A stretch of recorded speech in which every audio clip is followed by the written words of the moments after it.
আসসালামু আলাইকুম, সবাই কেমন আছেন? আশা করি ভালো আছেন। আলহামদুলিল্লাহ। এই তো আমরা তো সবসময় মুড়ি মাখানো হাতে মাখিয়ে খাই। কখন কি ওইভাবে ভেজে মুড়ি মাখানো খেয়েছেন? সরিষার তেল দিয়ে পেঁয়াজ কাঁচা মরিচ যা দেওয়ার দরকার ওটা তেলে ভেজে কাসন্দ, তারপরে আমি এই যে একটু আচারের তেল দিলাম। তেল দিয়ে মেখে এই মুড়ি ভাজাটা এত মজা হয়, চা দিয়ে খেতে অদ্ভুত লাগে, খুবই মজা, খেয়ে দেখবে। তো এই জন্য আমি আজকে করলাম এই যে মুড়ি ভাজাটা। এত হয়ে গেছে, এত ভালো লাগে, মুড়িটা আরও মচমচে হয়, আর দাঁত থেকে আমার পলিধন আওয়াজ হয় না, খুব ভালো লাগে। আর সব একটু ভাজা ভাজা হয় তো, সরিষার তেল আচারের তেল সব দিয়ে। এই যে আমি কাসন্দ দিয়ে দিচ্ছি, সব কিছু দেওয়া হয়েছে, লেবু সব দিয়ে তারপরে এই যে ভাজলাম।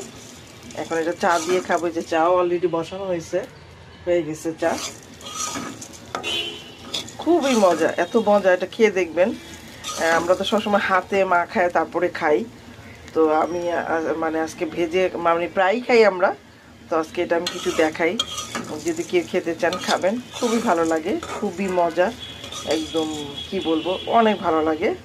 আর মুড়ি মাখানো জিনিস সাথে সবারই পছন্দ, তো এই জন্য একটু অন্য স্টাইলে অন্যভাবে খেলেও তো আর একটু ভালো লাগবে, এই জন্য দেখানো। এই যে আমার হয়ে গেছে মুড়ি মাখানোটা, পেঁয়াজ কাঁচামরিচগুলো কাঁচা গন্ধ আসে না, একটু ভাজা ভাজা হয়, ওইটা স্মেলটাও আসে বেরেস্তার মতো, খুব ভালো লাগে।